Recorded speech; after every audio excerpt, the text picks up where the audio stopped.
So the villain, so if the main character, and I guess villain maybe isn't the right word, but like the antagonist probably would be a better word.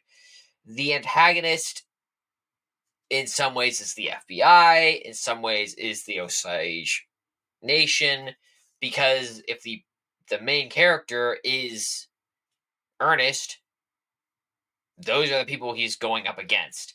So it was kind of convoluted, especially because he was convoluted I mean, himself. I guess it depends on what you say. Is like, I don't know. I feel like in a way, like William Hale is still the villain because he's manipulating Ernest to do what he wants him to do. Sure. So And I I put him would down say, as like a option for sure. mm, so I guess I'm just not fully convinced that he is the only opponent to what, and I'm not even sure that that I'm convinced that that King is the antagonist to Ernest, because Ernest says early on in the movie, "I want money," and the king is all about that, so he's all about supporting that. And he might be a bad man having bad ways of supporting that, but he's all about supporting that. So it I I do agree he's a bad man, but is he the antagonist to the main character? I don't think so. Um but maybe I mm, guess you could say he is at the end when he turns against him. mm. I don't know. It honestly, I it's just feel like in the overarching arc of the story, he is the villain because at the end he turns against him, and like it wasn't until the end that Ernest realizes that it was Hale, his uncle, who like put him in this position, and it's like because he was following his uncle's words, his advice, his commands, he's now in this position and is full of regret. And it's like it's not right. until then that he realizes you are the person who brought me to this point. It's because of you that I'm now in this difficult situation.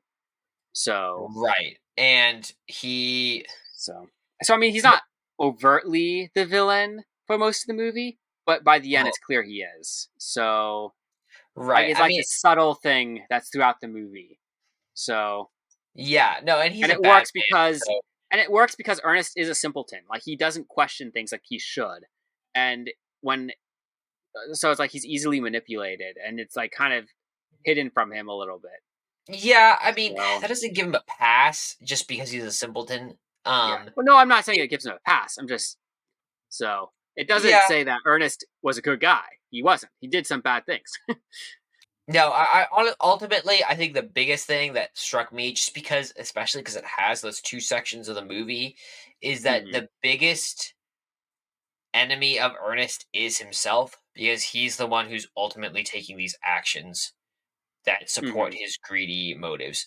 And he seeks out the counsel of people um, like King, excuse me, who tell him to do these bad things. And you even see a contrast to that when King drives up to the local bar and says to the one guy, "Hey, you're going to be accused of this. I would get out of here if I would." And the guy says, "Thank you, but you're not my friend. I don't trust you. I'm not going to Hmm. listen to your advice. I'm going to stay here." And Hmm. that emphasizes the idea that you can take your own action, you can be your own autonomous individual, and Ernest chooses not to be. And he Hmm. might be an easier, more trusting individual compared to other people, but that doesn't give him an excuse.